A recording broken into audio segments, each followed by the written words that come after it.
lives torn apart, dreams broken. It's happening right now.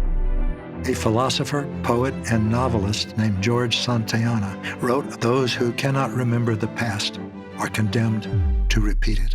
Have you heard of an event called World War II? Germany lost World War I, and it was in this context that a man was elected. He appealed to the German people's fear. We have been humiliated. We are a great nation. We will make Germany great again. Is this sounding familiar? Don't be one of those people that George Santayana talked about. Don't be one of those who cannot remember the past and are therefore condemned to repeat it. It's repeating now in the United States of America, as I am speaking and as you are listening. And so now the question becomes, what shall we do? What shall we do to stop this?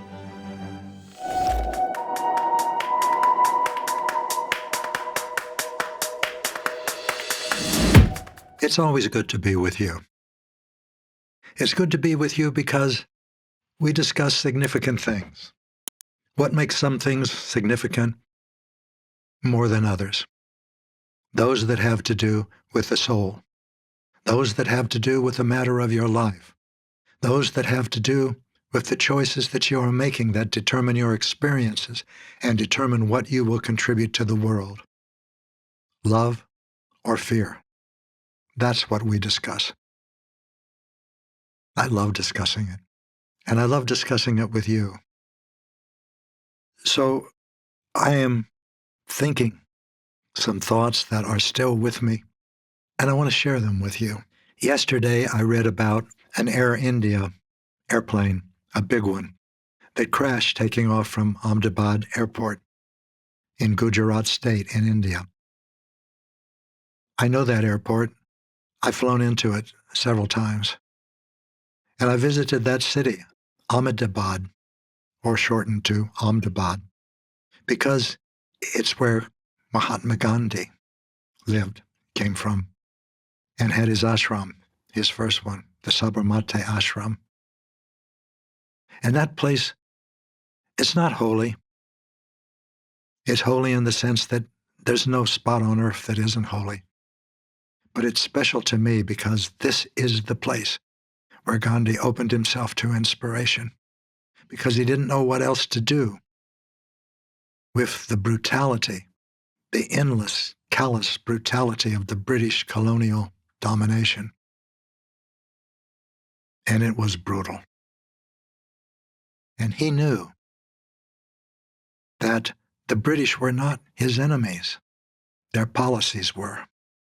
And he was never confused about that.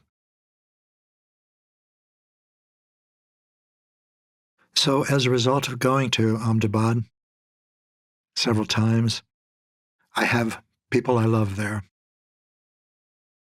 And one of them, Jayesh Patel, and his wife, both of them my beloveds, wrote their thoughts after this airliner crashed. It was filled with not sympathy, not empathy, but with compassion, with love, with clarity. And he said this immense grief. He talked about that. Lives shattered, lives torn apart, dreams destroyed for these 200 people.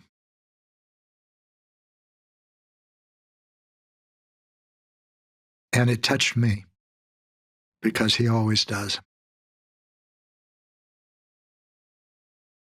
And I realize the same thing is happening now in this country, and not to 200 people, to millions of people. If you are Spanish-speaking or Mexican in this country, and you don't have one piece of paper instead of another piece of paper, this country is not a safe place for you. Because you don't know when you step out of your house in the morning, or you're walking on a sidewalk in the afternoon, or you've gone to a courthouse to explain why you're applying for citizenship, that when you walk out that door, Some big men are not going to take you, one in each arm, and throw you in a van. Or some equally large men wearing bulletproof vests and numbers or letters on the back and carrying semi-automatic weapons in holsters at their side are not going to take you by the arms or put your arms behind you and put handcuffs on you. And you will never see your family again. Now, what does that mean? It means that you may have been born in this country. You may have lived here all your life or a long part of it. You've worked, you've paid taxes, but those are irrelevant in this context. The context that is relevant is you have a family, you have intimate connections, and you're not going to see them again. Once these men see you, you're not going to return home to your wife or to your husband. You're not going to hold her again, or he's not going to hold you. They're not going to laugh about the day or complain about the day or be with your children. They're not going to get into bed with you anymore to tell stories.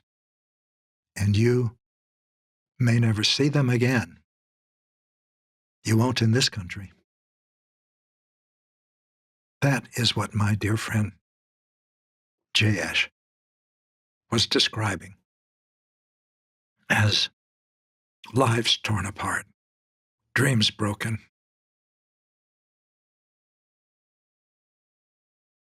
lives shattered. And it's not just for 200 people who were in a huge plane crash in India. It's for millions of people around the world and in this country, where I'm podcasting from, the United States. It's billions of people, millions around the world, billions, pardon me, around the world, and millions here.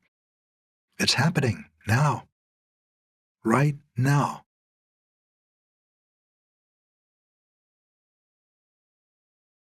We have a new consciousness now. The old consciousness was confined to the five senses, and its understanding of power was the ability to manipulate and control. And we have a new consciousness now. The new consciousness is not limited to the perceptions of the five senses. And the new understanding of power is the alignment of the personality with the soul, which doesn't even exist for the old consciousness, except in Christian theory or theology, and only then as a concept. So because of that, we can look at our experiences in two ways. One of them is we are personalities. This is the old consciousness. We are personalities that were born at a certain time. That's our birthday. And that will die at a certain time and date. That's the date that everything ends from the five sensory perception. Consciousness ends, responsibility ends, relationships end, everything ends. That's the end. That is the perception of the personality. That's the you with the little y. From the new consciousness, we have a larger context, and we see the same thing, but we see it from the larger context also. We see ourselves as incarnations of a soul. That means a source of wisdom and compassion that is real, but not physical. And that we are partial incarnations, which means the embodiment of a part of the energy of that soul into a learning environment of time and space and matter and duality and fear. Let's call it the Earth School, and let's see it for what it is. It's the experience that we're having right now that seems so very real. I'm pounding on the table that the microphone's on. Maybe you can hear it. That sounds real to me and it feels real to me, but it's not at all as real as you are from the larger context. The larger context, we might say, is the you with a capital Y. This little you is your personality. Big you, big Y, you see yourself as an incarnation of a soul. The remarkable thing about those of us who are living in this time and experiencing the emergence of the new consciousness while the old consciousness is still present in millions of individuals. For those who have the new consciousness, we can see ourselves as both you, the big Y, the incarnation of a soul, a partial incarnation, and you, the little y, a personality that doesn't have any existence before it was born or will have any existence after it dies. We can see both of those experiences at the same time. That's what the new consciousness shows us. That's why it's epic. Epic doesn't mean it's big. Epic doesn't mean it's a wow. Epic means it is enormous. You can't ignore it. It is transformational in every way. And unprecedented means, which it is unprecedented, it's never happened before. Never.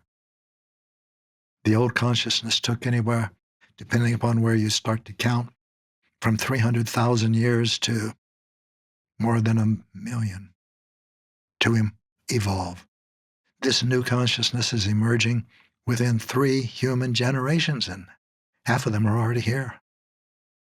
That's faster than a heartbeat, faster than an eye blink, from the perspective of the old evolutionary understanding of time and experience of time. Now, what does this have to do with this podcast today?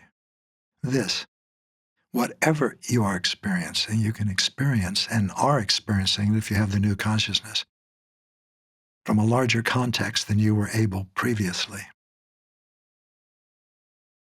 That means that your values are different. Your goals are different. Your means of attaining them are different because you are different. Your consciousness is different. You have new capabilities.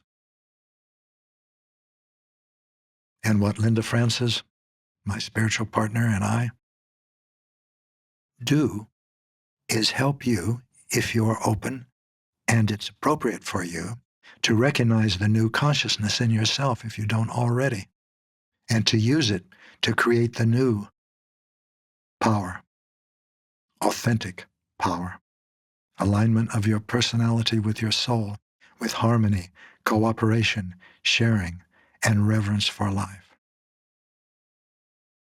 Now let's go back to the Indian airline crash and what's happening in this country.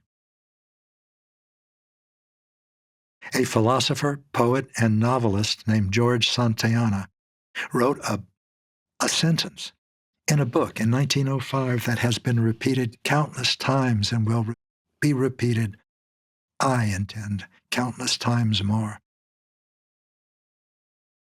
His sentence was this: those who cannot remember the past are condemned to repeat it. Those who cannot remember the past are condemned to repeat it. Now I'm going to give you the past from the perspective of the little you, the personality. You might call it the historical past, or the familial past, or the cultural past. But here it is. Have you heard of an event called World War II? If you're a boomer or a Gen Xer, you have. If you're a millennial, depends on how much you've studied or how interested you are in the world and how it got to be the way it is from a 5-sensory perspective. And if you're a Gen Alpha, no, you have no idea. So let me tell you a little about World War II.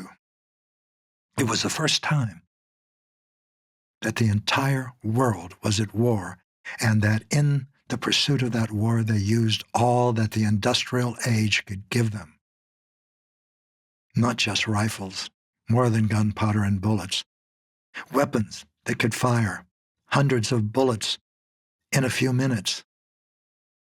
Huge rifles called cannons that were mounted on huge bulletproof carriers called tanks. And all of that is what the people in the First World War, that's another memory, but look at that when you have the time. That's what humans faced, and millions of them died.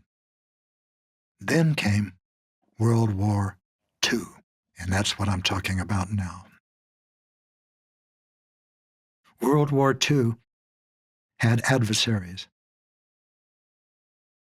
On the one side were almost everyone in Europe, all the nations in Europe, most of whom were conquered by Germany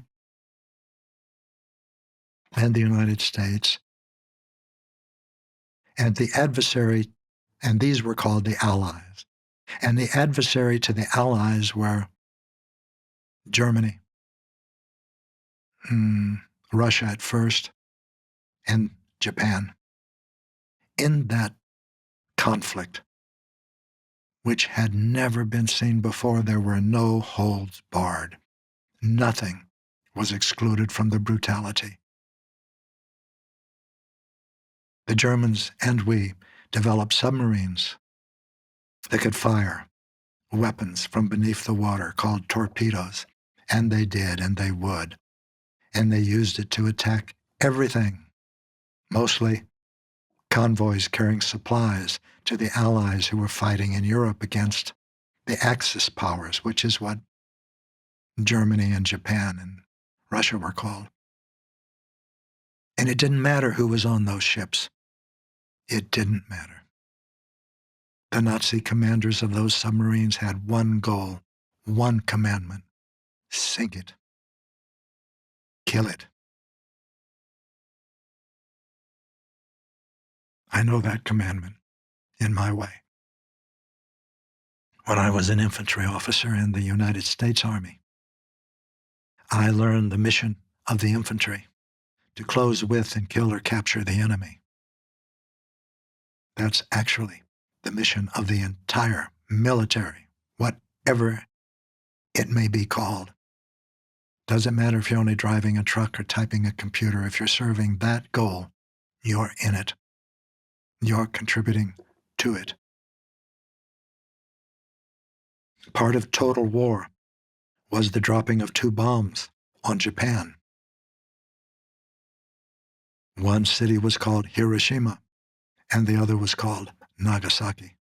Both of them were incinerated instantly. And the people in those cities who weren't incinerated were the ones who really suffered the most, because they died painful deaths by radiation poisoning. Well, that was World War II. There were justifications on both sides for what they did, but that was World War II. At the end of it, Germany was destroyed and humiliated because, well, they lost World War I. And it was in this context, that a man was elected, didn't impose himself, but was elected freely. And his name was Adolf Hitler. And this is what made Adolf Hitler a permanent part of history books. He appealed to the German people's fear. Unabashedly, unapologetically, he spoke to their fear. We have been humiliated. We are a great nation. We will make Germany great again. That was his thesis. That was his theorem. That was his words. That was his life. We will make Germany great again. Why? Because the German people are superior. Not just any Germans, white Germans. Is this sounding familiar? White Germans were considered superior to every other form of life. In fact, they called themselves Übermenschen. That means superhumans. And they carried this belief as far as they could carry it. Hitler also chose a target population to attack, and that target population were the Jews in Germany.